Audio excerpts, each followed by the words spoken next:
kita bersyukur kita sudah memasuki bulan Desember ini, amin. Kita mau merayakan Natal sebentar lagi dengan penuh sukacita, dengan berkat Tuhan yang luar biasa, amin. Saya lihat wajah-wajah yang luar biasa, wajah-wajah diberkati Tuhan, haleluya.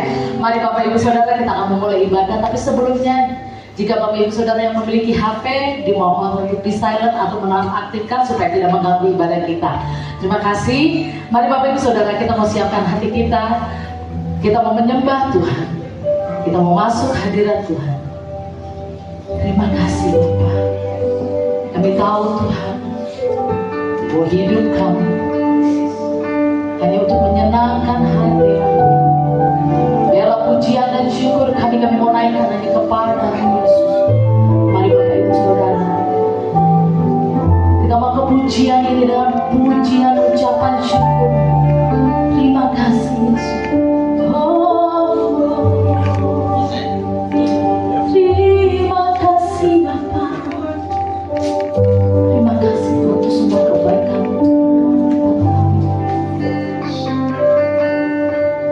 Pujian dan syukur kami mau bawa padamu. Ku bawa padamu. Amin.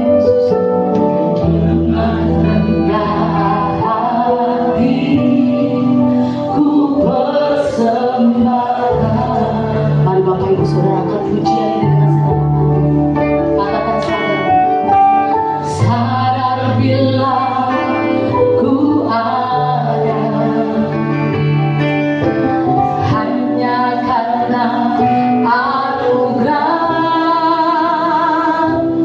bukan karena kekuatanku.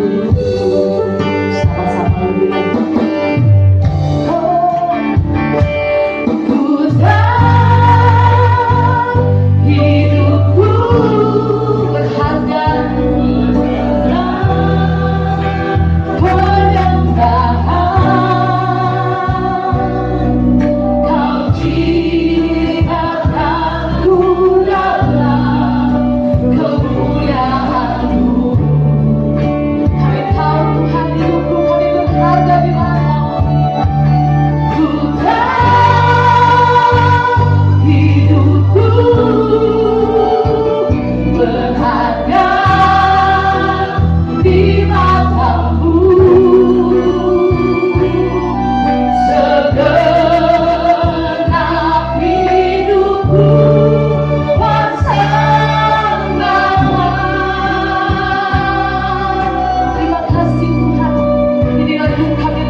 kemuliaan-Mu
segala puji syukur, hormat, kemuliaan bagian Kau Tuhan. Saat ini kami akan memulai pada kami ini. Mari setiap kami yang melayani Tuhan, Kau rapi dengan kuasa-Mu, baik yang memimpin puji-pujian Tuhan, baik yang bersingar, bahkan juga Tuhan yang memainkan rektor Tuhan yang Kau sendiri yang mengurapi, bahkan hamba-Mu yang akan menyampaikan kebenaran firman-Mu. Tuhan urapi dengan kuasa-Mu Tuhan, sehingga dapat membawa kami lebih dekat lagi Tuhan, pesan-pesan yang dari Engkau yang Kau berikan pada kami. Terima kasih sekali lagi urapi hamba-Mu, bahkan semua kami yang datang juga Tuhan Kau berkati, bahkan teman-teman kami yang mungkin dalam perjalanan Tuhan tiba ke tempat ini dengan tidak kurang suatu apapun. Terima kasih Bapa, dalam nama Tuhan Yesus kami bersyukur dan juga kami berdoa buat keluarga Pak Birawa dengan istri dan Bu RT Tuhan yang sudah menyediakan tempat ini. Mari Tuhan, tetaplah Engkau memberkati mereka dengan kuasa-Mu dan berkat yang berlimpah dari Engkau. Terima kasih dalam nama Tuhan Yesus Kristus kami mengucap syukur dan berdoa. Semua yang katakan amin. Amin, puji Tuhan. Tetap bangkit berdiri, amin. Tetap semangat kami memuji Tuhan. Bolehlah mereka katakan semangat dalam memuji Tuhan. Haleluya. Berbagai kita tahu bulan ini adalah hari kelahiran Tuhan, oleh sebab itu kita bersambut Sang Raja kita. Amin. Kita bangga pujian katakan, mari kita sambut Sang Raja. Amin.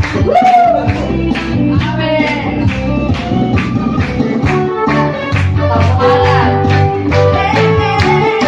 Katakan sama-sama.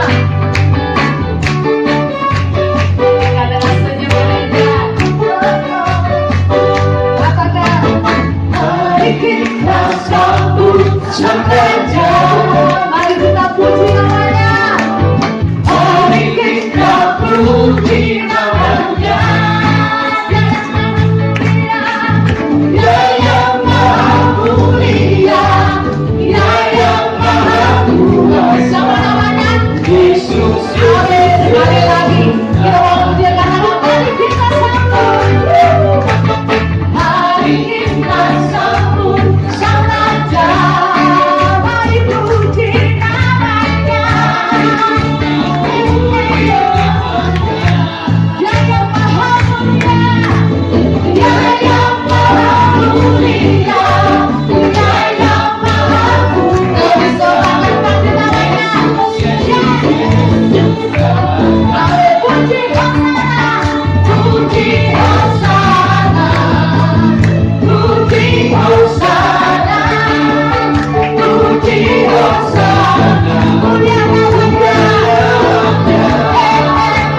Lebih semangat lagi, amin.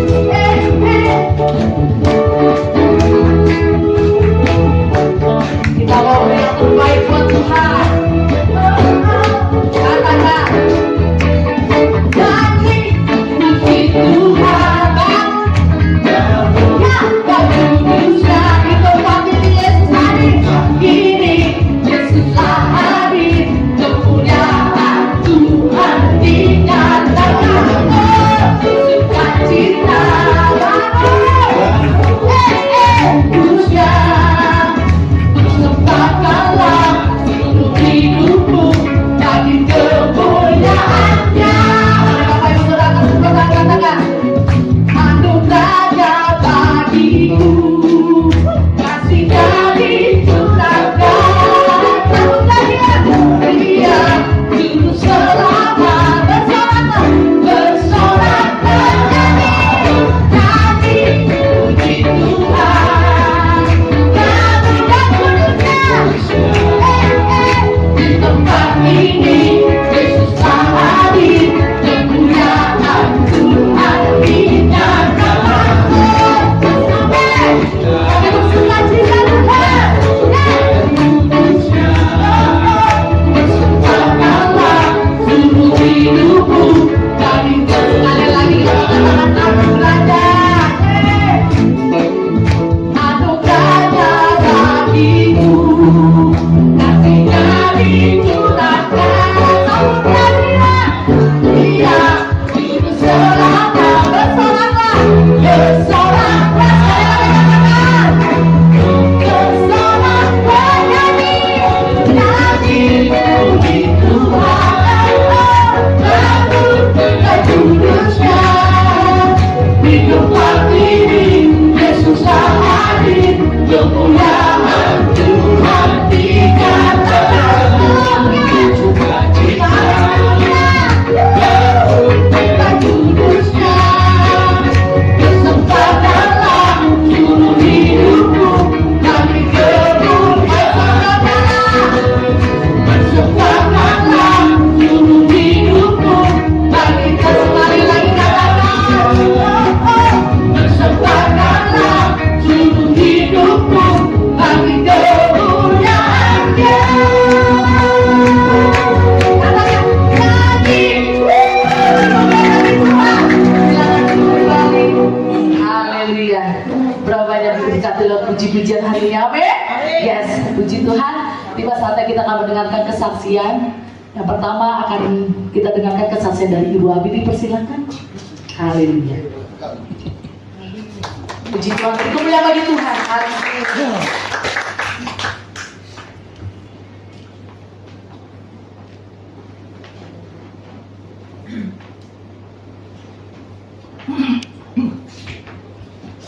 Shalom Bapak Ibu yang dikasihi Tuhan. Shalom Pak Pendeta. Puji Tuhan, terima kasih untuk kesempatan yang diberikan dan khususnya untuk kebaikan Tuhan saya boleh hadir di tempat ini. Karena dari semalam saya kurang fit, tapi saya pagi tadi masih bisa ngajar dengan luar biasa Tuhan. Dan saya bisa hadir di sini semua karena kemurahan Tuhan. Yang saya mau saksikan singkat padat aja bagaimana dengan yang untuk anak kedua saya, dimana Tuhan yang luar biasa bahwa doa orang benar sangat besar. Itu yang saya selalu lakukan, bahwa karena Bapak Ibu sudah mengerti bahwa anak saya yang kedua ini memang tidak seiman dengan saya, dan dia belum, tapi firman selalu saya tabur kepada dia. Dimana yang pertama, pada saat kelahiran anak yang pertama pun dan kedua, suaminya bisa menerima untuk saya berdoa dan penyerahan anak langsung kepada Tuhan. Dan saya terus berdoa, Bapak, caramu untuk bisa anak mantu saya tugas ke Jakarta. Dan memang tidak langsung di Jakarta. Boleh ditampilkan Pak fotonya anak saya. Ini setelah seskot ya. Jadi anak saya ini Kemudian pertama, dia karena Yesus dahsyat sehingga dia boleh ditempatkan tugas di Tangerang sebagai wadah dan sebagai jabatan mayor. Kemudian saya berdoa setelah dari Tangerang sebagai wakil komandan, saya terus berdoa dan Tuhan ternyata mengizinkan. Kenapa? Karena anak saya ada di sini, kami semakin dekat. Pada saat Idul Fitri kumpul di tempat saya. Pada saat Lebaran, pada saat Natal pun kumpul di tempat saya. Jadi itu yang Tuhan buat, dan cucu saya ini luar biasa selalu bertanya tentang Yesus itu. Nah, tetapi saya selalu dengan kasih mengajarkan siapa Yesus. Dan doa orang benar besar kuasanya itu juga Tuhan jawab. Bagaimana saya sudah terbuang di keluarga besar saya karena saya asli Bugis Makassar. Bagaimana Siri Napace itu serang viral karena memang saya harus dibunuh. Dan semua yang orang membunuh ini saya semua sudah mati satu-satu kan. Adik-adiknya papa dan juga kakak saya yang begitu sadis memukul saya dan mengejar saya dengan golok. Toh akhirnya dipanggil Tuhan juga. Jadi pembelaan Tuhan itu dahsyat buat orang-orang yang sungguh berserah kepada Tuhan. Tuhan yang membela. Dan saya terus berdoa karena memang saya terbuang dari keluarga besar saya.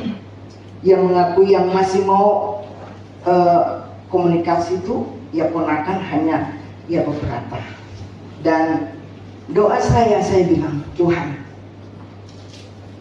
jika Engkau izinkan mantu saya untuk tugas di Makassar, tugaskan dia ke sana. Dan Tuhan jawab doa saya. Boleh ditampilkan ini yang ini beneran. Ini cucu saya, dan yang berikutnya ini anak saya. Ini anak perempuan saya. Itu juga dia pakai hijab. Waktu saya nanya, kok enggak mah, saya pakai gini bukan karena suami, bukan karena apa. Saya pakai gini karena mau saya. Padahal anak saya itu sangat modis. Dia bayangkan dia diterima di Bank Mandiri setelah S1, dan pada saat S1 udah langsung diterima juga di Brawijaya S2-nya. Tapi saya bilang kamu masuk aja dulu di bank. Tanpa saya memberitahu di kantor bahwa itu anak saya, nomor ini itu anak saya, tidak. Saya cuma mau lihat bagaimana kecerdasan anak saya, apa you diterima benar-benar di Mandiri dan diterima dengan baik, dan puji Tuhan. Tapi setelah merit dia harus tinggalkan kantor karena katanya sangat sibuk dengan Persib. Aduh, ya udah ngurus anak sendiri, ya puji Tuhan. Dan inilah yang saya mau saksikan bahwa betapa usia mantu saya ini sekarang 38 tahun dan dia akan bertugas Kosrat di Makassar dengan jabatan Letkol. Dan puji Tuhan, bukan karena siapa, dia selalu setiap saya menyampaikan firman, dia mendengar. Setiap saya yes, saya karena ada grup keluarga, saya bertiba dengan anak saya yang perempuan. Selalu saya kirim firman. Dan kalau ada yang masuk, dia cuma bilang, yes man, ya, yes man. Kadang-kadang dia ngeledek, haleluya. Tuhan. Dan saya berdoa terus. Doa orang benar kan besar kuasanya, dan saya percaya waktunya Tuhan buat anak saya. Waktunya bisa lanjut lagi Pak. Satu lagi kali nih, biar lebih dekat. Nah, saya menyampaikan hal ini, saya share ke FB, bukan saya itu pamer, tidak. Supaya keluarga besar saya tahu, pertama saya juga masih hidup, yang selalu diancam untuk dibunuh, di segala macam dibuat, tapi toh saya masih hidup. Kedua, sekarang lo tahu ini mantu saya di sana, otomatis saya juga pasti akan ke sana kan. Dan saya percaya perlindungan Tuhan, semua kebaikan Tuhan, kita selalu, dan saya selalu apapun. Karena saya sudah melihat bagaimana Tuhan Yesus bekerja luar biasa buat saya. Jadi saya selalu mengharapkan, saya nggak pernah Mau sesuatu, gue minta sama lu, no. Saya hanya datang berlutut ke Yesus dan dia masih pelihara hidup saya. Usia saya 63 tahun, saya masih fit, diberikan kekuatan. Kalau saya rada kurang sehat, maksudnya bukan kurang fit, tiba-tiba saya mestinya tadi ngajar tuh 5 sesi, tiba-tiba yang 3 sesi tuh cancel. Oh haleluya. Saya kemarin saking capek langsung tidur dan terbangun setengah 4 harus doa nih. Terus saya periksa schedule, oh cuma 2, oh puji Tuhan, haleluya. Jadi itulah kebaikan Tuhan, dia selalu melihat bagaimana kondisi kita. Dan saya masih bisa terpelihara juga karena kemurahan Tuhan. Dia dahsyat, dia baik, dia luar biasa untuk saya dan pasti untuk kita semua. Terima kasih, Tuhan memberkati. Saksian yang luar biasa, amin. Beri kemuliaan bagi Tuhan. Itulah, kita bersyukur kita punya Tuhan yang luar biasa, amin. Walaupun kita terkadang kita memilih Tuhan, di dunia itu banyak saja masalah, tapi percayalah Tuhan yang bela. Seperti pujian tadi, meskipun banyak rintangan, banyak orang menarik kita semakin jauh dari Tuhan, tapi percayalah Tuhan yang menangkap kita, Tuhan yang membela kita. Dia tidak pernah membiarkan kita jauh dari Tuhan. Amin. Beri kemuliaan bagi Tuhan. Mari Bapak Ibu Saudara, kita mau mempersiapkan, kita mau mendengarkan kebenaran firman Tuhan. Kita mau datang lebih lagi sama Tuhan dengan segenap hati, dengan segenap jiwa. Kami datang Tuhan, hanya kepada-Mu Tuhan kami boleh bersyukur Tuhan. Untuk semua perbuatan-Mu yang ajaib Tuhan. Kau yang mengetahui setiap musim hidup kami Tuhan. Kami tahu Tuhan Kau yang membela setiap kami. Terima kasih. Tuhan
kami datang padamu.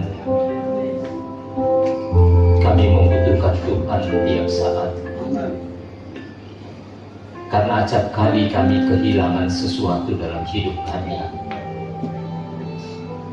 Seringkali kami kehilangan sukacita, kebahagiaan, damai sejahtera oleh karena kami mengejar keinginan kami dan bukan keinginan Tuhan. Menjelang Natal di tahun ini, kami merindukan Engkau lahir di dalam hati kami, agar kami kuat menghadapi apapun, dan kami tidak pernah akan putus asa terhadap apapun juga, karena Tuhan adalah jawaban kami. Kini kami mendeduhkan hati kami, menyiapkannya untuk firman-Mu. Berfirmanlah, kami siap mendengarkannya. Dalam Kristus Yesus Sang Firman yang hidup, kami berdoa dan bersyukur. Amin. Silakan duduk kembali. Terima kasih Pak Firawa dan Ibu yang mengundang saya untuk hari ini memberikan renungan menjelang kita sambut Natal ya di tahun 2024. Saya tidak tahu sudah berapa kali kita merayakan Natal. Apakah Natal itu masih bermakna atau tidak? Tetapi saya yakin di tengah-tengah situasi yang tidak menentu dalam hidup kita, Natal itu menjadi sesuatu yang penting karena Tuhan datang melawan kita. Pada sore ini saya mengajak saudara untuk membaca satu ayat saja di dalam surat Yakobus pasal yang pertama atau bab yang pertama ayat yang ke-12. Kita bisa membuka Alkitab kita, bisa membuka Alkitab kita juga. Yakobus 1 ayat 12. Satu ayat untuk kita renungkan bersama. Saya akan membacakan buat saudara-saudara sekalian. Berbahagialah orang yang bertahan dalam pencobaan, sebab apabila ia sudah tahan uji, ia akan menerima mahkota kehidupan yang dijanjikan Allah kepada barang siapa yang mengasihi Dia. Amin. Saudara, ketika kita membaca satu ayat ini, tersadarlah kita bahwa ayat ini mau memberikan gambaran bahwa ternyata hidup ini tidak selamanya senang, tidak selamanya sehat, tidak selamanya berhasil. Ada bayang-bayang kegagalan, sakit penyakit juga menghantui kita. Bahkan hasil riset terbaru menyebutkan bahwa orang Indonesia ini adalah orang yang paling berbahagia, tetapi kebahagiaan yang semu.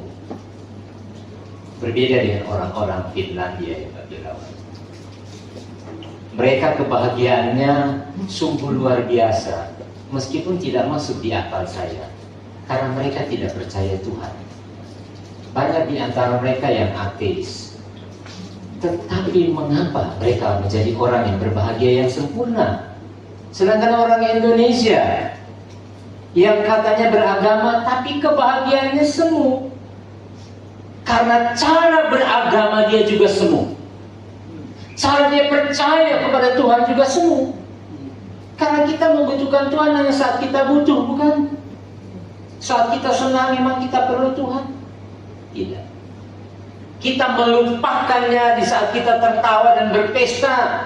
Tapi saat kita menghadapi ujian berat, kita bertekuk lutut, air mata keluar hanya demi menyebut nama Yesus untuk segera menyelamatkan kita. Sudah begitu ada semu yang kedua. Kita memaksa Tuhan melakukan saat itu juga. Jadi kalau kita sakit, kita paksa Tuhan harus menyembuhkan kita pada saat yang sama saat kita merindukan itu. Pada saat kita tidak memiliki uang, kita berdoa, jika perlu, hari ini juga ada yang memberikan kita uang. Teman saya masih hidup, dia berkata, saya hanya berdoa kepada Tuhan, Tuhan, tolong kalau saya jalan kemana-mana ketemu duit. Tiap hari dia jalan ketemu duit. Ada yang 100, ada yang 250 ribu. Pernah ketemu 1 juta lebih. Saya bilang, Tuhan nggak adil nih. Harusnya kan saya yang begitu. Kenapa dia, saya nggak tahu, meskipun saya yakin doanya keliru. Tapi rupanya dia membutuhkan uang, sebab kalau tanpa uang dia tidak bahagia. Saya nggak tahu, kalau saya bertanya kepada saudara, nggak punya uang bahagia nggak? Impossible. Orang Jawa sebel. Nggak mungkin. Tapi di zaman sekarang emang uang itu bisa memberikan kebahagiaan bagi saudara. Pengalaman kita waktu COVID, ada orang gereja saya, uangnya banyak, karena antriannya sudah penuh, dia bawa duitnya, dia bilang harus tolong supaya bisa masuk ke ruang, supaya pasang ventilator. Tapi tidak bisa, uang yang banyak percuma. Ada teman saya lagi, dia itu miliarder ya, uangnya hilang. Lalu dia bilang ke pimpinan kami sinode waktu itu, dia bilang begini, coba duitnya kasih ke gereja aja. Dalam hati saya udah hilang, baru mau kasih ke gereja. Jadi saudara sebelum hilang kasih aja ke gereja ya, segituan ya. Mari kita kembali ke teks bacaan kita dalam surat Yakobus. Yakobus ini siapa sih? Kan kita harus paham dulu siapa Yakobus, baru kita bisa melihat tulisannya itu maknanya untuk apa dan kepada siapa. Jadi Yakobus ini sepupuan sama Yesus. Yakobus ini punya saudara namanya Yohanes. Mereka orang Betsaida. Yakobus dan Yohanes ini punya papa namanya Zebedeus. Mama mereka namanya Salome. Salome ini anak dari Sofia. Wah, Pak Daud ngomong apa nih? Nanti saya mau kisahkan. Jadi Sofia ini dia bersaudara dengan Anna. Anna itu mama dari Bunda Maria. Bersaudara juga dengan Elizabeth. Elizabeth itu anaknya bernama Yohanes Pembaptis. Jadi Elizabeth, Anna dan Sofia ini kakak adik. Ya. Elizabeth punya anak Yohanes Pembaptis. Anna punya anak namanya siapa?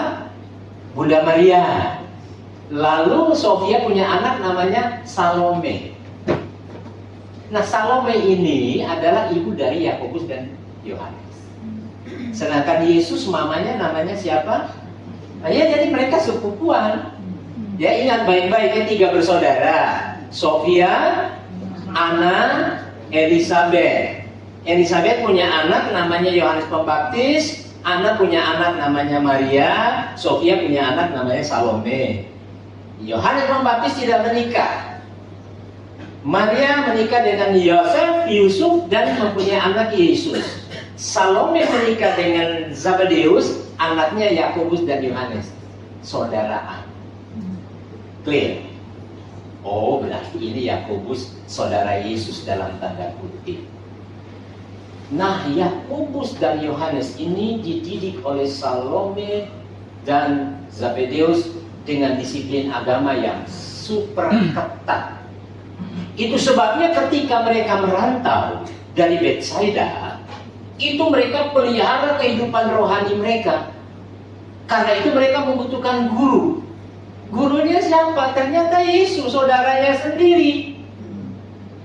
Sudahlah mereka berguru kepada Yesus. Karena bagi orang Yahudi, setelah dia naik Torah usia 12 tahun, lalu kemudian nanti 30 tahun dia sudah bisa mengajar. Orang Kristen zaman sekarang 30 tahun aja belum bisa berdoa. Doa Bapa kami aja masih salah-salah. Ini berbeda dengan tradisi orang Yahudi. Nah, Yakobus dan Yohanes ini luar biasa. Setelah peristiwa Pentakosta, Yakobus, Yohanes, Simon Petrus dan Andreas, mereka melayani dengan begitu semangat. Tapi kemudian Yakobus memilih, enggaklah, saya melayani di Yerusalem saja.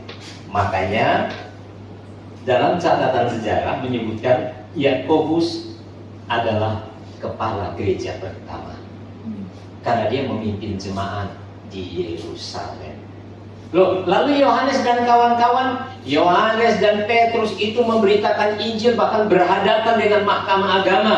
Masih ingat kalimat dari Petrus ketika bersama dengan Yohanes bertemu dengan orang yang lumpuh dan dia berkata, emas dan perak tidak ada padaku, yang ada padaku hanya nama Yesus, bangkit berdiri dan berjalanlah.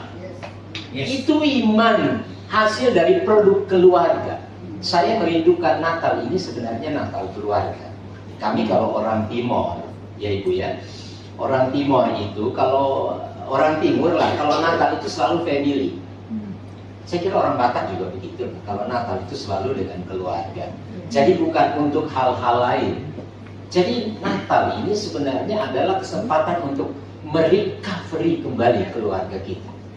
Karena tanpa sadar suami istri bisa saling melukai. Saya sama istri saya itu juga keras-keras. Kalau istri saya Manado, saya Kupang, itu sama-sama miring. Bayangkan menikah sama istri saya, ini karena dia nggak ada aja saya berani. Itu saya cenggat. Bisanya hanya masak sop sama tempe. Sop tempe. Orang Manado kan nggak bisa biasa sop-sop gitu, kecuali berenepon. Wah, saya rasa ini nggak nyaman begini. Tapi masa karena itu kemudian saya bawa dia ke pengadilan, kan tidak mungkin. Itu 11 tahun. Tiba-tiba berubah, dia bisa masak. Saya tanya, apa sih rahasianya, Min? YouTube, YouTube. Oh, karena YouTube. YouTube mengubah sehingga dia bisa melayani. Bagi saya nggak ada masalah. Tapi memang Natal itu selalu akan kembali pada keluarga. Dan mau dikatakan oleh Yakobus itu sebenarnya tentang keluarga. Mari kita perhatikan baik-baik ya. Jadi ketika dia melayani di Yerusalem, ada 3 ujian yang dihadapi oleh Yakobus luar biasa. Yang pertama adalah kelaparan. Saya bilang tadi dalam hati, ini satu-satunya persekutuan di mana di depan pendeta isinya makanan. Ini satu-satunya loh. Saya bilang, oh, makanan jasmani melimpah, berarti saya harus siap membagikan makanan rohani. Begitu kan? Dan kalau nggak salah, Ibu RT yang menyiapkan semua. Betul. Wow, berbahagialah Pak Birawa. Loh ya iyalah, kalau dilayani ini kan dia nggak perlu cari lagi ke warung yang lain kan? Karena sudah disediakan, karena kebutuhan suaminya itu aja, nggak ada yang lain. Makan tercukupi, pakaian rapi, beres. Saya itu tadi habis acara pernikahan teman saya. Saya Ibu RT kan saya nggak tanya juga banyak persekutuan. Saya pikir persekutuan paling 10 orang. Jadi di rumah dulu. Bayangan saya itu. Makanya saya pakai jeans. Tuhan, sampai di sini kaget. Tapi saya tanya tadi Pak Bayu, di sini nggak lihat penampilan Pak. Puji Tuhan. Ini persekutuan yang hidup. Karena yang penting adalah firman itu masuk di telinga, ngendap dalam hati, lalu diolah di otak. Karena banyak orang masuk di kanan, keluar di tapi saya pikir nggak mungkin, karena tertutup nih kok. Jadi keluar lagi ke kanan. Mari kita lihat, ada ujian-ujian yang dihadapi oleh jemaat Yerusalem yang dihadapi oleh Yakobus. Pertama, orang-orang Yerusalem itu adalah orang-orang yang betul-betul mengalami krisis ekonomi oleh karena terjadi kelaparan yang hebat. Waktu itu Rasul Paulus pun pernah meminta untuk kumpulkan duit, bagikan. Makanya Natal itu identik juga orang berbagi berkat ya. Meskipun sebenarnya bagi saya peristiwa-peristiwa insidental itu jangan dijadikan di peristiwa Natal. Kalau kita ingin membantu itu harus rutin. Itu jauh lebih hidup daripada saat Natal kita bagi nasi selesai, bagi beras selesai. Apalagi di gereja hobinya bagi Indomie. Makanan gak sehat kok dibagi ke jemaat. Tapi di rumah saya ada Indomie juga, karena kadang-kadang saya pengen. Jadi pertama kelaparan. Nah, saya bertanya kepada saudara, hari ini ada yang kelaparan? Tidak, apalagi nanti. Tidak mungkin. Tapi saudara tahu nggak? Saya baru baca hasil riset terakhir. Ternyata setiap tahun itu ada 31% makanan yang tidak termakan atau dibuang. Itu dihitung. Dan ketika di total itu jumlahnya 200 triliun. Bapak Ibu, saya selalu ingatkan istri saya, anak saya, kalau pergi pesta makan secukupnya ya. Nggak usah kayak orang geragas, kata orang Jawa. Nggak usah. Karena nanti kalau kamu pas makan rendangnya nggak cocok di lidah, kan kamu buang. Kebiasaan kita kan begitu. Orang minum aqua, nyedot dikit, sisanya biarkan kan? Nah mungkin orang yang haus pengen minum tapi ada bekas lipstik di situ. Bapak Ibu pernah merasakan yang namanya kelaparan? Bagi saya hampir pasti tidak. Tetapi kelaparan rohani iya. Karena itu hari ini saudara hadirkan. Karena kita ingin Tuhan memuaskan lapar rohaninya kita. Tapi saudara belum pernah merasakan yang namanya kelaparan jasmani. Itu sangat menyakitkan. Yang namanya kelaparan jasmani itu bisa menggocok kita sehingga membuat kita kalang kabut, bahkan berbuat jahat. Lihat tingkat kejahatan di Indonesia, khusus Jakarta itu begitu tinggi. Ada apa? Karena soal kampung tengah ini, soal perut. Nah pada waktu itu kelaparan, mereka mau minta bantuan kepada siapa? Kecuali kepada Yakobus. Apakah Yakobus pembuat mujizat? Tidak. Tapi saya teringat ada seorang pendeta di Inggris namanya George Muller. Dia membangun panti asuhan. Wah, kalau Pak Birawa dan Ibu suatu saat kerinduan membentuk panti asuhan itu bagi saya mulia. Panti asuhan selama dia hidup itu ada 1.100 lebih anak. Dan hampir setiap bulan, di puncak bulan itu tidak ada makanan. Piringnya dibuka, mereka berdoa, tahu-tahu ada yang ketok, lalu bawa gandum, lalu mereka masak dan makan. Saudara, mujizat itu selalu tidak terduga, bukan? Saya pernah pelayanan di pedalaman Kalimantan, yang santet itu santet belakang saya terbakar sampai saya nggak bisa berbuat apa-apa. Saya ingin ketemu dengan tukang santet itu. Saya tanya-tanya, siapa sih tukang santet di sini? Wah, sambil menderita. Saya pergi, dia lagi nonton orang main volley. Saya ketemu dia, saya lihat begini. Dia senyum sama saya. Pulang sembuh tuh. Makanya nggak usah takut kalau menghadapi apapun, senyum aja.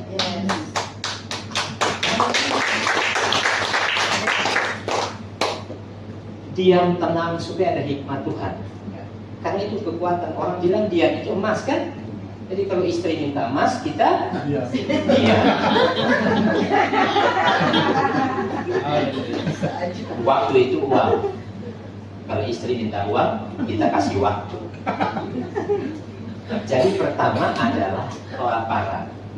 Makanya kenapa setiap kali kita makan, kita berdoa supaya tahu bersyukur. Karena banyak orang yang tidak punya makanan. Itu yang pertama. Ini masih kecil-kecil, ini baru pendahuluan. Yang kedua, pada waktu itu orang-orang Kristen itu mereka datang dari latar belakang orang Yahudi. Ketika mereka menjadi Kristen, mereka dianiaya luar biasa oleh orang-orang Yahudi. Karena orang Yahudi memaksa mereka harus tetap menjalani hukum Yahudi. Nah, orang-orang Kristen pada waktu itu nggak mau. Kami sudah percaya kepada Kristus.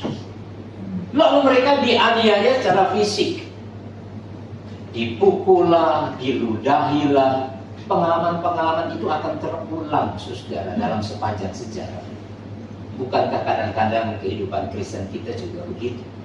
Kadang-kadang banyak orang yang tidak suka dengan kita, mereka memperlakukan kita dengan cara yang tidak adil. Tapi yang namanya kekerasan fisik itu tidak sebanding dengan kekerasan mental, verbal. Saya waktu anak saya masih kecil, saya pernah pukul pantatnya pakai tangan saya. Gak mungkin kalau saya tampar dia, tendang dia, dia masih TK. Saya pukul pantat saya, dia nggak lihat saya, dia lihat teman-temannya yang melihat dia dipukul. Saya bawa motor, dia naik. Sampai di rumah saya bilang, Brena, anak saya tunggal sih. Brena, papi minta maaf ya. Masih TK dia bilang begini. Kalimat ini yang memang menggugah saya sampai sekarang mencintai anak saya. Dia bilang begini, papi, jangan pernah pukul aku di depan teman-temanku. Berubah saya. Karena saya pikir kan Alkitab juga mengizinkan pukul anak kalau memang dia nakal. Dan saya kan pukul di pantat karena berisi kan? Atau betis kan? Tapi pengalaman itu membuat saya enggak. Dalam hati saya, bukankah Tuhan juga mencintai kita? Kalau Tuhan membenci saudara, dia buka semua aib-aib saudara. Dan engkau dipermalukan luar biasa. Tapi Tuhan mencintai engkau. Supaya engkau juga makin mencintai Tuhan. Mencintai Tuhan melebihi apapun dalam hidupmu. Itu jauh lebih berharga. Dan itu pengalaman jemaat Yerusalem. Dipukul, dikata-katain, tapi mereka tetap tegar percaya kepada Kristus. Itu jemaat Yerusalem. Yang ketiga, saudara, ini ujian dari jemaat-jemaat di Yerusalem. Mereka itu tidak mampu lagi untuk berharap kepada siapa. Karena kalau berharap kepada Yakobus bukan seorang yang kaya. Jadi pendeta Stephen Tong pernah berkata bahwa zaman ini disebut dengan zaman no hope. Tidak ada lagi pengharapan. Yang ada dalam otak kita, frasa itu tidak mungkin. Tidak mungkin keluarga saya bahagia. Tidak mungkin saya bisa sembuh. Tidak mungkin saya bisa sukses. Tidak mungkin saya bisa kaya. Frasa-frasa itu yang menguasai banyak orang Kristen. Sehingga orang Kristen itu menjadi orang Kristen yang semu kasihnya. Karena frasanya itu frasa tidak mungkin semua. Apa sih yang tidak mungkin bagi Tuhan? Apa sih yang tidak mungkin? Toh hari ini Tuhan masih juga mengizinkan saudara ada. Tarikan napas kita itu sebuah mujizat, khususnya. Tarikan napas itu mujizat. Tidur itu sebuah kematian. Makanya saya pernah bercerita, nggak tahu Pak Birawa sama Ibu pernah dengar. Waktu Yesus di atas kayu salib, itu kan setelah dia berkata Eloi, Eloi, Eloi, Eloi, lama sabachthani. Itu sebenarnya nyanyian. Yesus bernyanyi. Hanya kita tidak tahu solmisasinya seperti apa. Karena itu diambil dari Mazmur. Tapi ketika dia berkata, ya Bapa, ke dalam tanganmu kuserahkan nyawaku, itu dia sedang mau mengejek orang-orang Yahudi. Mengapa? Karena itu adalah doa orang Yahudi ketika mau tidur. Makanya dalam teks bahasa Inggris, kadang-kadang istilah kematian diterjemahkan dengan asleep. Ya, orang Kristen juga percaya kan kematian itu kan tidur. Jadi kematian itu sahabat yang paling dekat dengan kita. Tapi kita suka mencuekinnya kan, malah kita takut.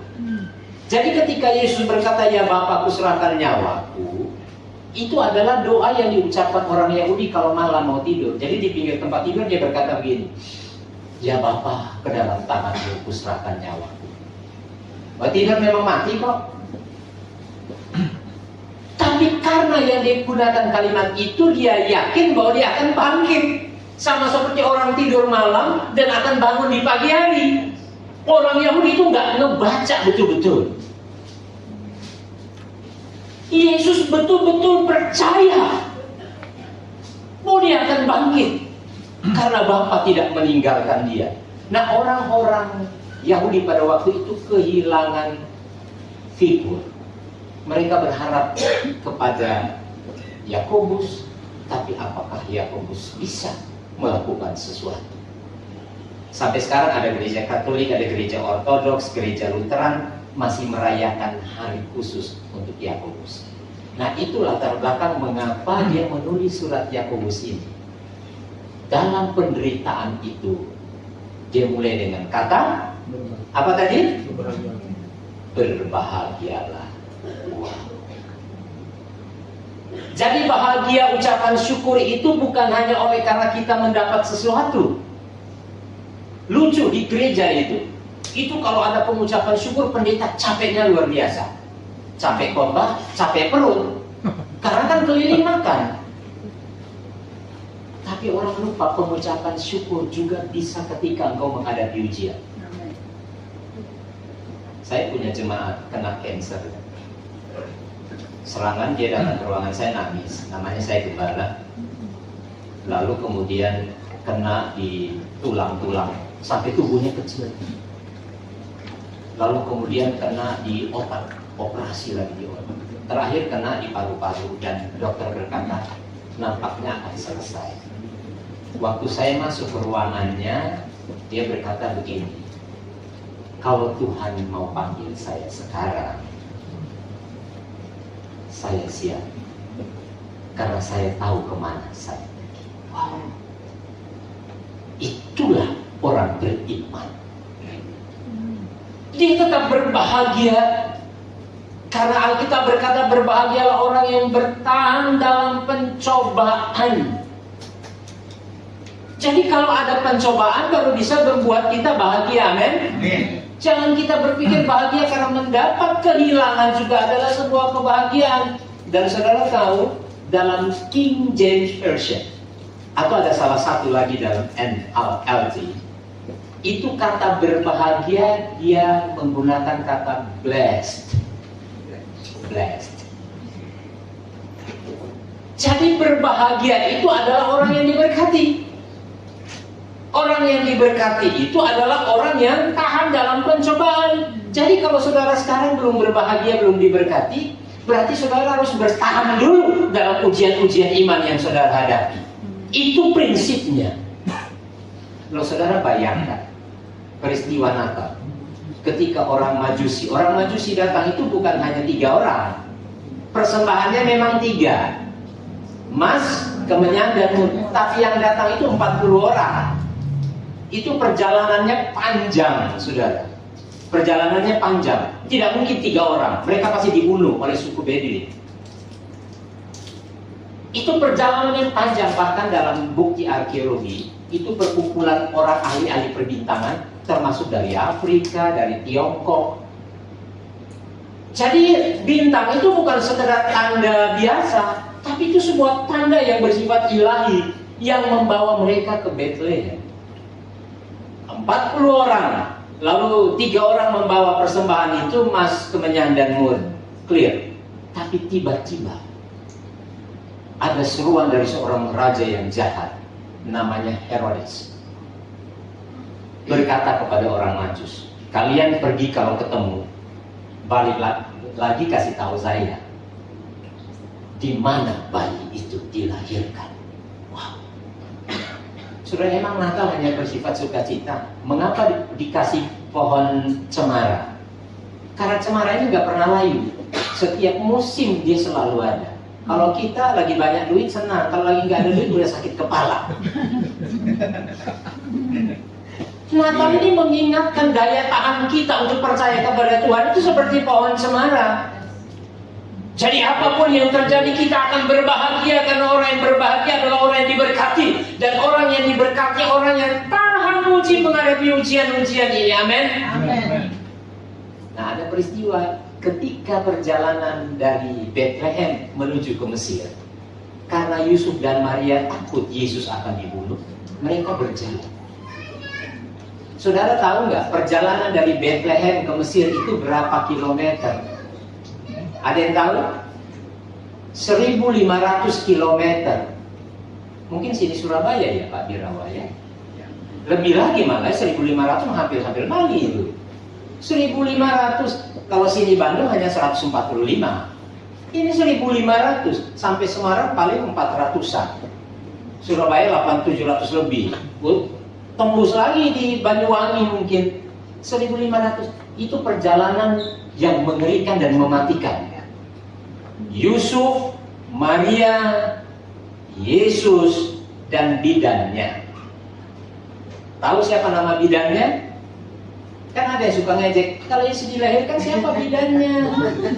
Ya kan? Siapa bidannya?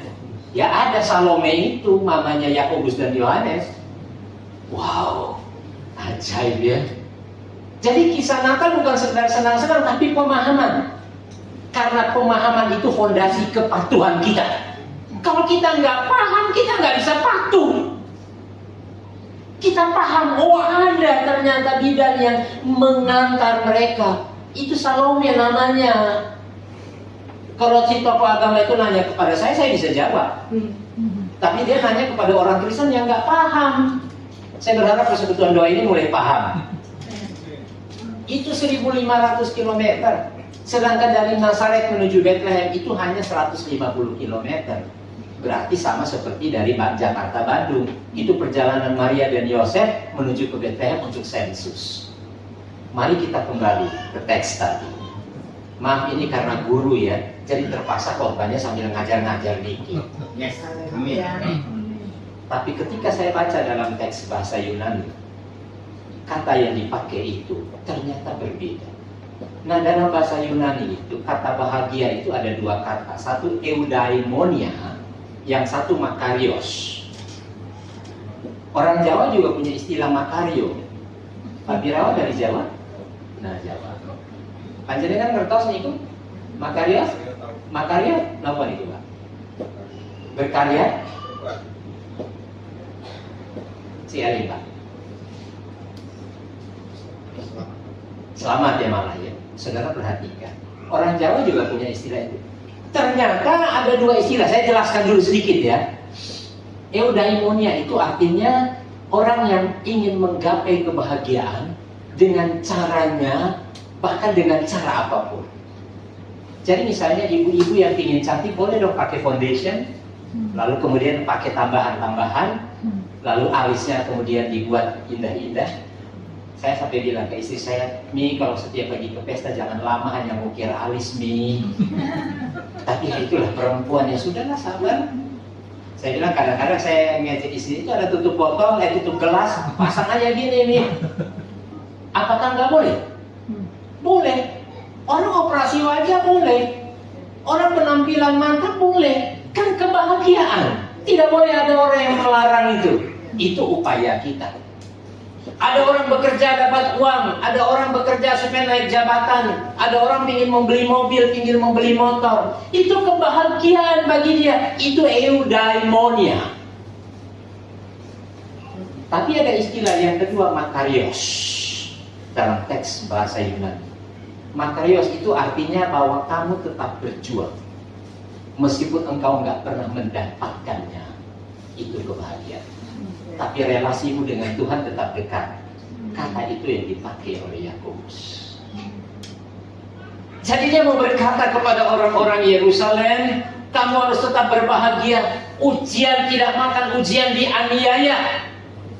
Mungkin engkau tidak akan mendapatkan itu dalam dunia, tapi engkau harus yakin bahwa pengharapanmu tidak sia-sia. Karena ada satu jawaban, yaitu Dia yang datang di Bethlehem. Tapi tidak cukup di situ, karena nanti Dia akan menuju ke Golgota, atau di dalam bahasa yang lain disebut Kalvari. Jadi Golgota dan Kalvari itu istilahnya sama, artinya tengkorak. Nah, mari kembali kita lihat ayat ini untuk saya simpulkan di dalam semangat suasana kita menjelang Natal. Tadi ayat Alkitab berkata, ketika kita menghadapi ujian, itu ujiannya panjang. Jadi jangan minta ujian yang pendek-pendek. Jadi sekarang kita mau berkata kepada Tuhan, Tuhan aku kuat menghadapi ujian apapun. Wow, itu orang Kristen yang sejati, amen. Jadi sekarang malah kita terbuka. Tuhan silakan ujian itu datang. Karena katanya orang yang paling dekat dengan Tuhan itu orang yang selalu berharap kepada Dia. Kalau Tuhan kasih semua lancar, kita banyak gak berdoa kan? Hanya penuh dengan kekhawatiran. Saya senang dengan Norman Vincent Peale, seorang pendeta Amerika. Dia berkata begini, bahwa kekhawatiran itu 99% tidak pernah terjadi. Tidak pernah terjadi dalam hidup kita. Coba aja saudara, uji dalam hidupmu. Apa kekhawatiranmu terjadi? Tidak.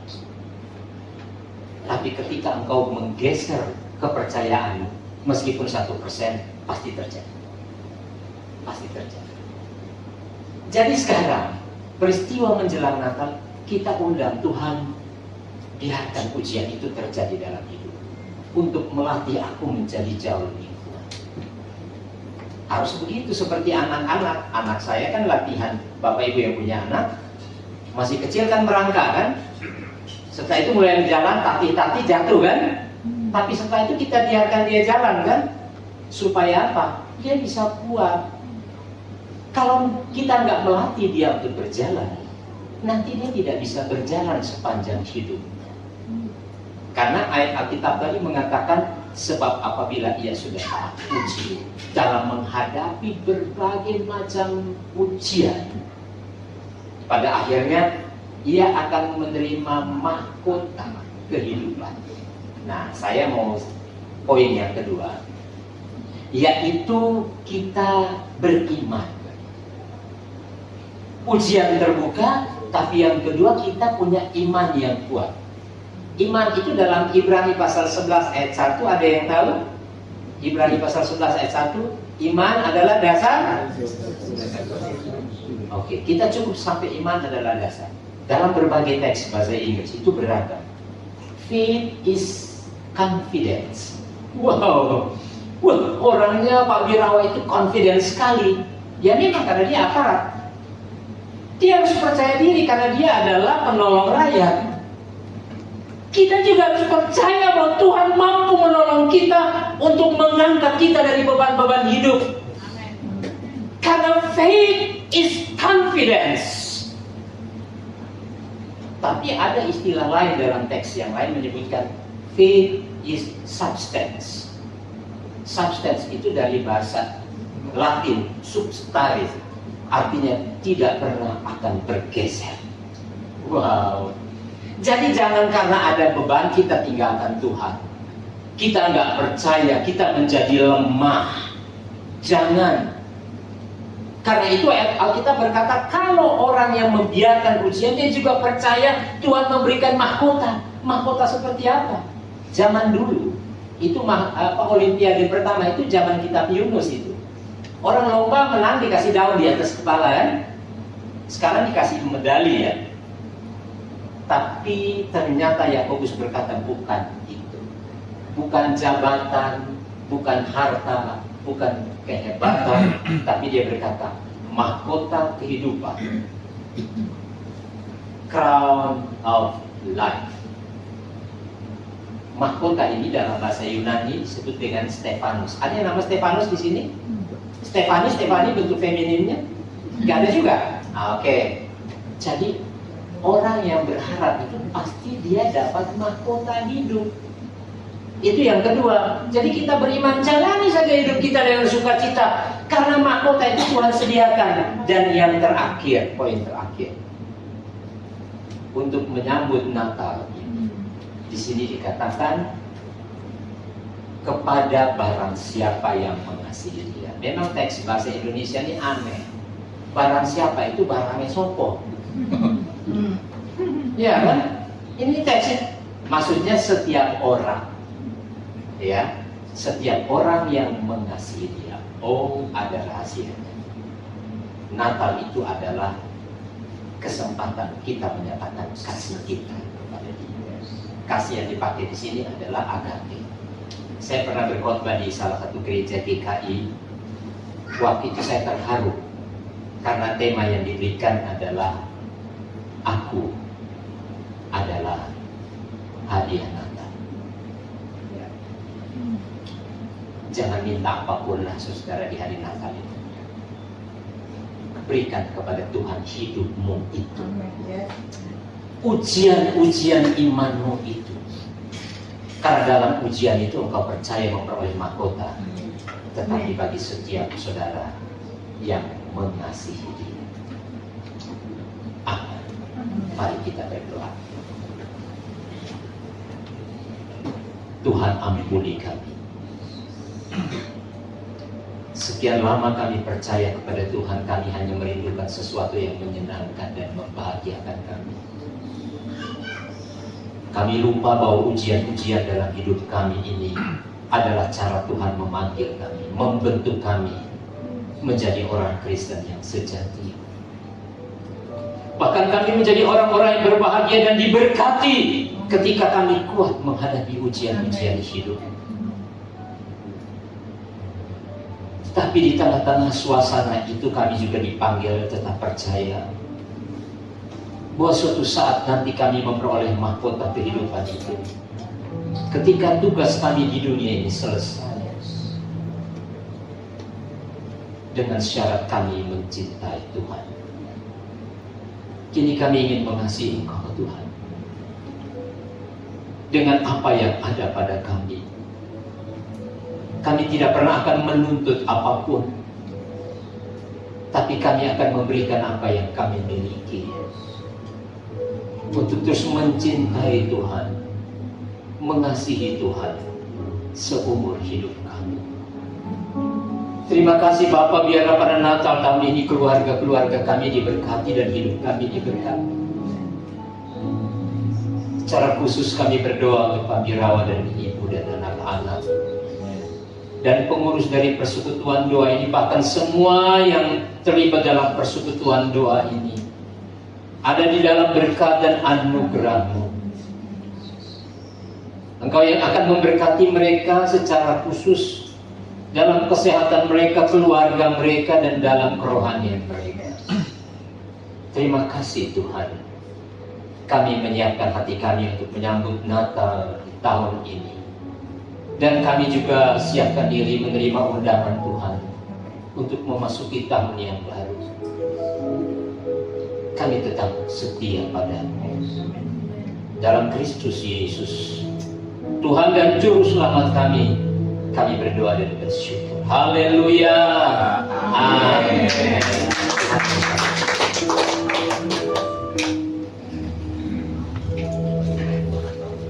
Puji Tuhan, berapa banyak kita diberkati dalam kebenaran firman Tuhan hari ini, amin. Luar biasa. Terima kasih untuk Pak Daud, Bapak Pendeta Daud, untuk kebenaran firman Tuhan hari ini. Luar biasa. Terima kasih. Tidak saatnya kita mau beri yang terbaik buat Tuhan. Mari Bapak Ibu Saudara kita mempersiapkan persembahan kita mau beri yang terbaik.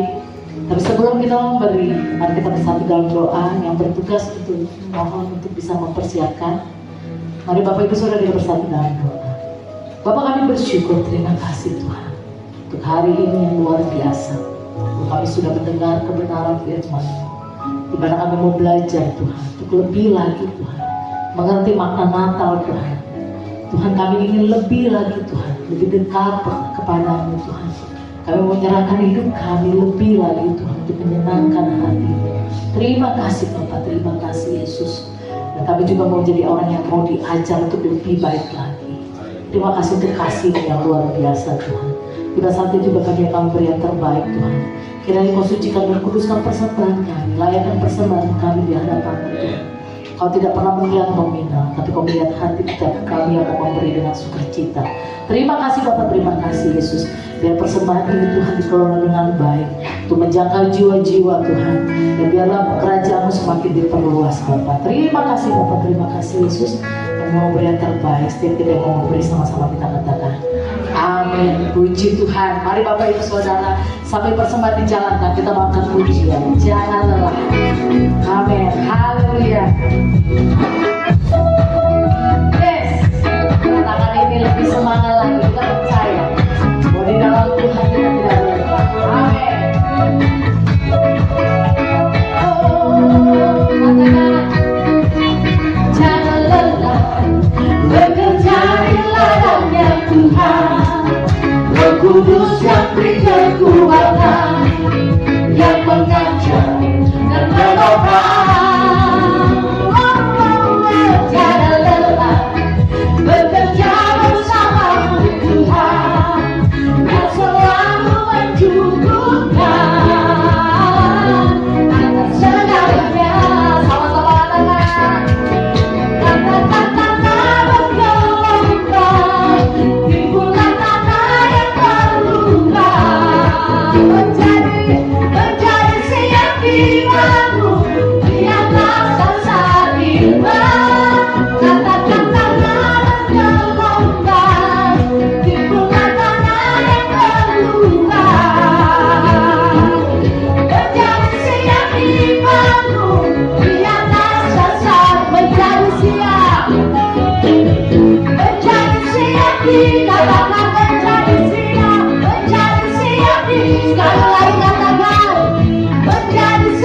firman-Mu di atas dasar iman. Haleluya. Terima kasih untuk bersama Bapak Ibu Saudara. Tiba saatnya kita naik doa berkat yang akan dipimpin oleh Ibu Gadinawati. Dipersilakan.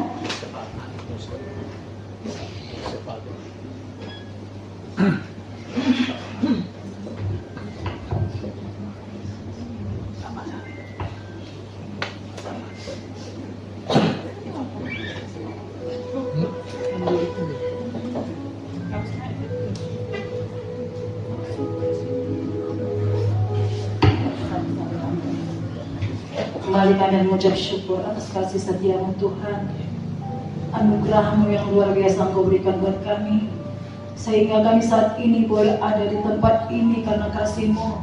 Engkau melayakkan kami kembali untuk kami manggil Engkau ya Bapa, ya Allah kami yang hidup. Sungguh kami bersyukur punya Allah yang baik seperti Engkau, Allah yang kami sembah, Allah kami yang hidup. Kami mengucap syukur buat kebenaran firman-Mu yang boleh disampaikan hamba-Mu Tuhan. Firman-Mu menegur kami untuk kami boleh menghadapi apapun itu dalam setiap ujian-ujian hidup. Kami boleh tegar karena kami tahu di balik setiap ujian yang kami hadapi, kami memiliki kekuatan yang dari Engkau Tuhan. Kami memiliki kemampuan yang dari Engkau Tuhan. Karena kami percaya Tuhan, dengan iman rohani kami yang dewasa Tuhan, kami sanggup menghadapi segala ujian-ujian yang diberikan kepada kami, besar atau kecilnya Tuhan. Kami siap menghadapinya karena Engkau yang memampukan kami Bapa. Sungguh kami bersyukur lewat kekuatan yang Engkau berikan Tuhan. Kami boleh menghadapinya dengan lapang dada. Kami boleh menghadapi dengan hati yang tersenyum, dengan penuh ucapan syukur buat segala ujian yang kami hadapi Tuhan Yesus. Engkau berkati hamba-Mu Pak Daud Tuhan. Kami sungguh bersyukur Tuhan, lewat kebenaran yang ada di hamba-Mu, kami lebih diberkati Tuhan Yesus. Karena kami tahu Tuhan, Engkau yang memakai hamba-Mu lebih lagi Tuhan. Dimanapun Engkau tempatkan dia dalam pelayanan, Engkau memberkatinya Bapak. Pewahyuan dari Engkau senantiasa Engkau berikan buat hamba-Mu. Engkau berkati keluarganya, Engkau berkati istri dan anak-anaknya Tuhan. Kami percaya setiap firman yang disampaikan hamba-Mu, banyak jiwa boleh diselamatkan untuk Engkau Bapa. Sungguh kami bersyukur Tuhan buat bangsa dan negara kami Indonesia Tuhan. Kami ada di tengah bangsa ini adalah tujuan Tuhan yang terbaik bagi kami.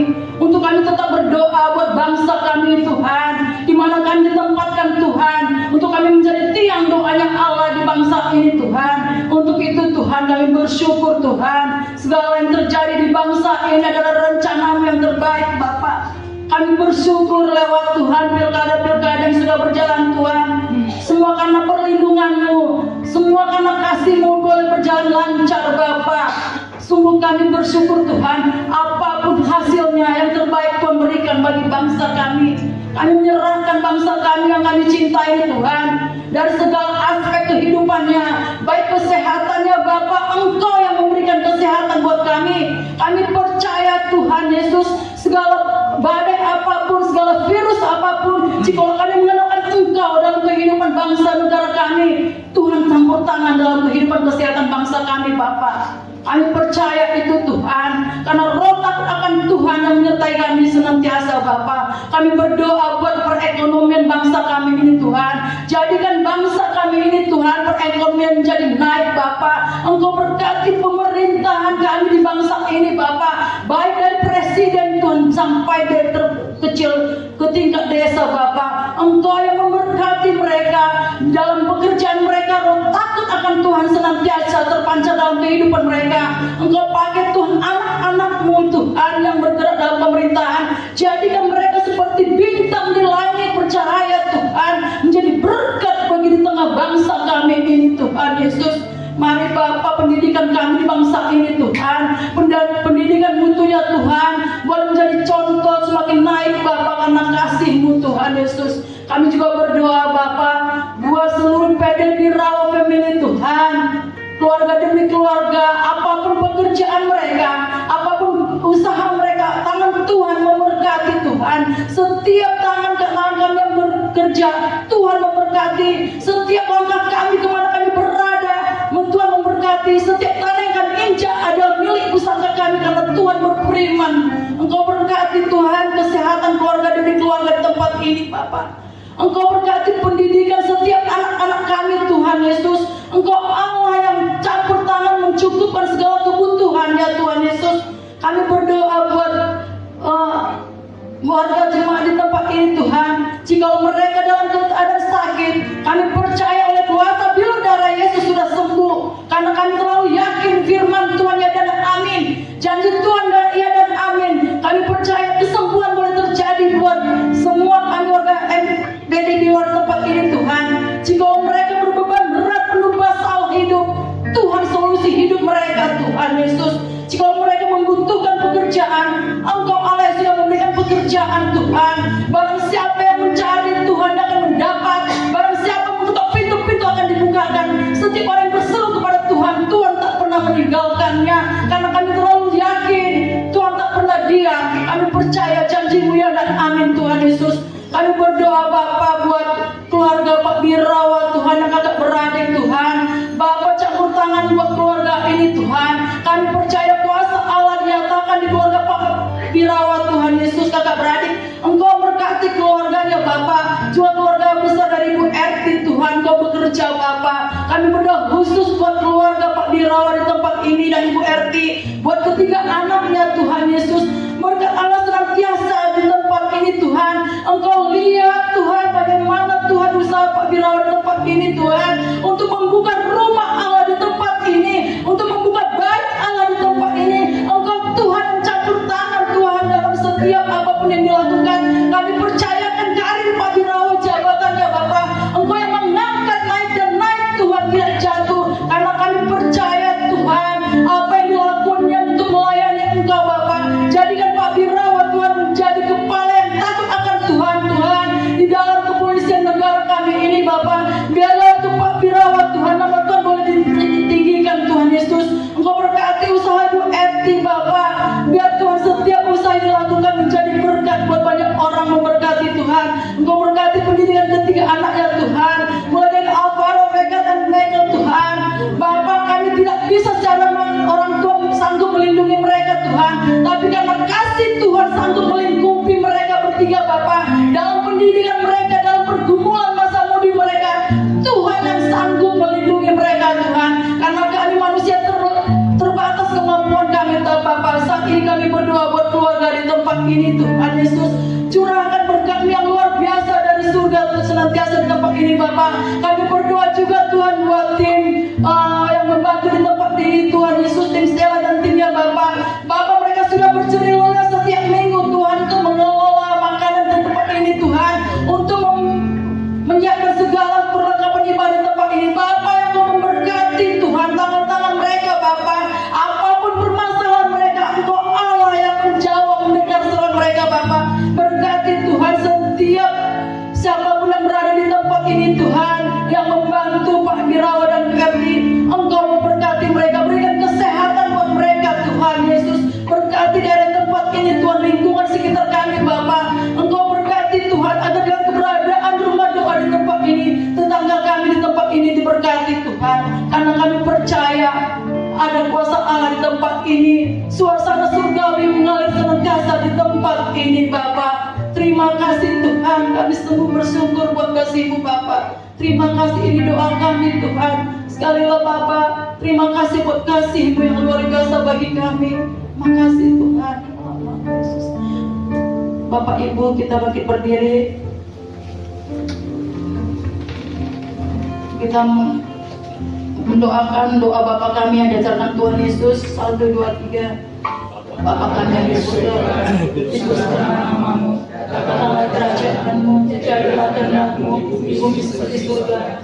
Berikanlah kami pada hari ini makanan kami yang secukupnya, dan ampunilah kami atas kesalahan kami, seperti kami juga mengampuni orang-orang yang salah pada kami.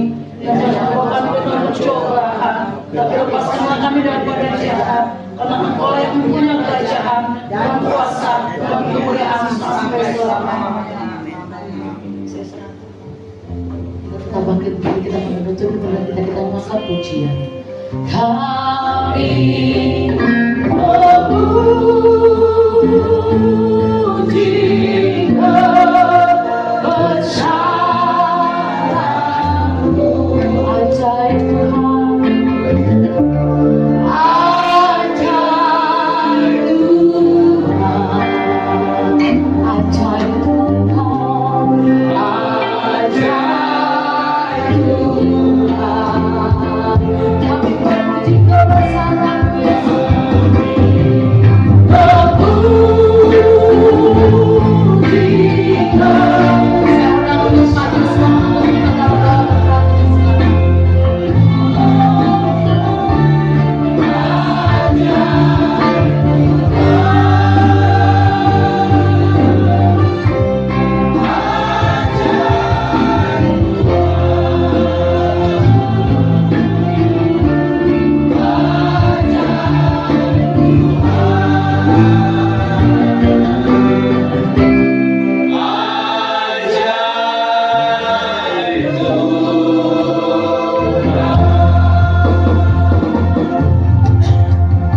Dengan demikian saudara-saudara yang kekasih, permata-permatanya Tuhan, biji mata Tuhan, kembali dengan membawa berkat dari Allah Bapa, kasih dari Yesus Kristus Tuhan, dan persekutuan Roh Kudus menyertai kita dalam usaha kita, apapun yang kita kerjakan sampai Maranatha. Tuhan Yesus datang kedua kali menjemput kita orang salah-salahnya. Bapa, terima kasih.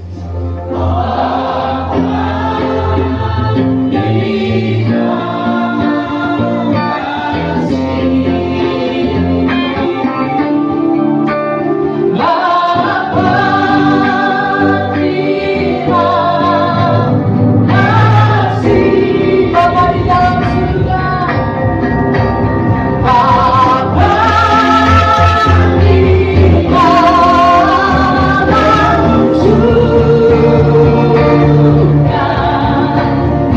Ku menerima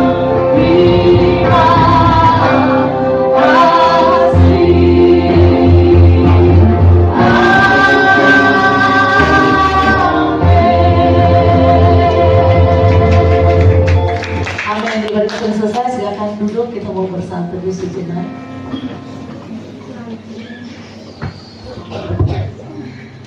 Amin. Puji Tuhan, dipersilakan untuk Bang menyampaikan kata sambutan.